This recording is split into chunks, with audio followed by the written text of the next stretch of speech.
మకరం వారికి కనుక చూసుకున్నట్లయితే మీకు గ్రహణం అష్టమంలో జరుగుతుంది, సింహరాశిలో జరుగుతుంది కాబట్టి మకరం నుంచి సింహం అనేది అష్టమం అవుతుంది.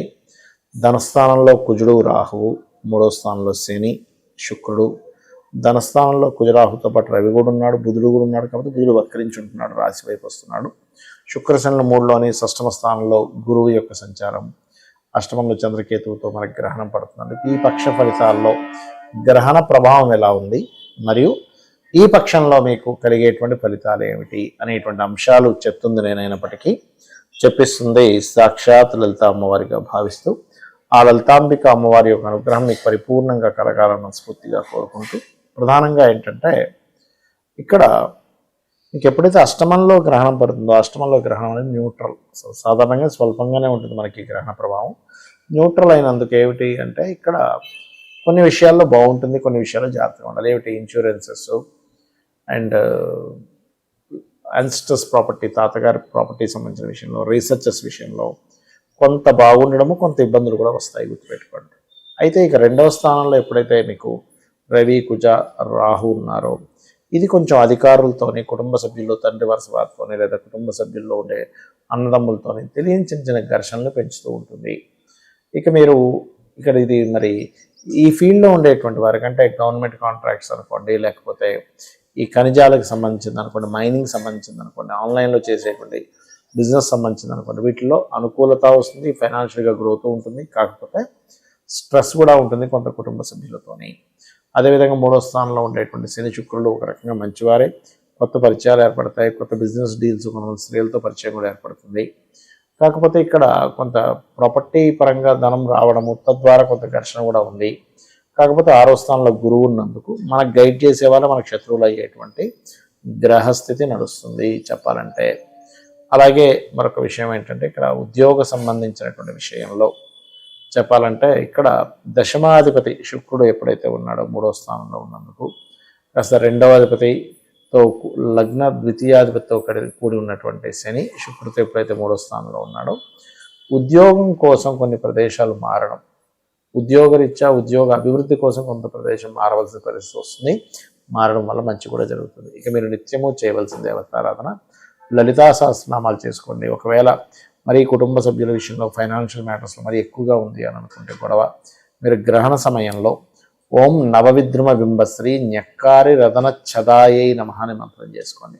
తద్వారా ఏమవుతుందంటే అనవసరంగా వచ్చేటువంటి గొడవలు, ఆ గొడవలో వచ్చే మనస్పర్ధలు ఒక్కోసారి పెద్దంతరం చిన్నంతరం లేకుండా కూడా గొడవలు అవుతూ ఉంటాయి. అటువంటివన్నీ కూడా ధనస్థానంలో ఉండేటువంటి కుజ శని రాశిలో ఉన్నాడు, కుజ రవి రాహు యొక్క ప్రభావం అనేటువంటి తగ్గుతుంది. ఇంకా వీలైతే కనుక వీలైనంత మటుకు గోవులకి కాస్త క్యారెట్స్ ముఖ్యంగా తినిపించండి, అన్ని విధాలా బాగుంటుంది. ఇక్కడ గ్రహణము ఏర్పడుతున్నందుకు మీరు అసలు ఎటువంటి దానాలు ఇవ్వాలి, అసలు ఒక్కొక్క సమస్యకి ఒక్కొక్క మంత్రం ఏం చేసుకోవాలో చెప్తారు. ప్రధానంగా దానం ఇవ్వవలసినటువంటివి ఏమిటి, ఇందులో రెండు రకాలు. ఒకటి ఎవరికి వారిచ్చుకుంటారు, లేదా ఒక్కొక్కసారి సంతానం ఎక్కడ దూరంగా ఉన్నప్పుడు వాళ్ళ పిల్లల కోసం ఇస్తారు, అలా కూడా ఇవ్వచ్చు, తప్పేం లేదు. అయితే బియ్యము 1 కేజీంబావు బియ్యము, కేజీంబావు ఉలవలు, కేజీంబావు మినుములు, గోధుమలు, నువ్వులు, ఈ 5 పదార్థాలు ఇవ్వండి ముఖ్యంగా. మరియు దీంతోపాటు మీరు వెండికి మన ఇత్తడికి సంబంధించి, వెండి కాదండి, వెండి చాలా రేటు, ఇత్తడికి సంబంధించి చిన్న గిన్నె తీసుకొని దాంట్లో ఆవు నెయ్యి పెట్టి ఏదైనా లోహాలు, పంచలోహాలు, రాగిలో వాటిలో వీటిలో ఉంటాయి, సూర్య చంద్ర ప్రతిమలు మరియు నాగ పడగలు ఉంటాయి, ఆ రెండింటిని ఇవ్వాలి, గుర్తుపెట్టుకోండి. ఇంకా తీవ్రంగా దోషం ఎవరికైనా ఉంది అనుకుంటే కనుక గోశాలకు వెళ్ళి గోవుకి సేవ చేయడం, గోవుకి ఏదైనా తినిపించడం, రామాయణ మహాభారతాలు లాంటివి వినడం, చదవడం చేస్తే మంచిది. అయితే గ్రహణ సమయంలో, గ్రహణం అనగానే భయపడ్డం కాదు, ఇక్కడ మీరు బాగా అర్థం చేసుకోండి, ఇది సాధన చేసుకోవడానికి గొప్ప సమయము అని మీరు అర్థం చేసుకోవాలి గ్రహణ సమయం. ఓకే, మీరు ఇక్కడ గ్రహణం మీకు కనబడకపోయినా 4:35 గ్రహణ సంబంధించిన పట్టు స్నానం చేసి కూర్చొని 7:30 వరకు కూర్చోవచ్చు జపం, తర్వాత విడుపు స్నానం చేయొచ్చు. అయితే ఇక్కడ ఏంటంటే మీకు ఎటువంటి సమస్య ఉంటే ఎటువంటి నామం చేసుకోవాలనే దాని మీద ఉంటుంది. ఇప్పుడు చూడండి, ఎవరైనా సరే వాళ్ళు ఎదగలేకపోతున్నారో అని ఉంటుంది లైఫ్లో, అలాంటప్పుడు మీ లగ్నం పాడైందని అర్థం. అలాంటప్పుడు శ్రీమాత్రే నమః బ్రహ్మాండంగా మంచి ఫలితం ఇస్తుంది. రక్షణ కలుగుతుంది అమ్మవారు.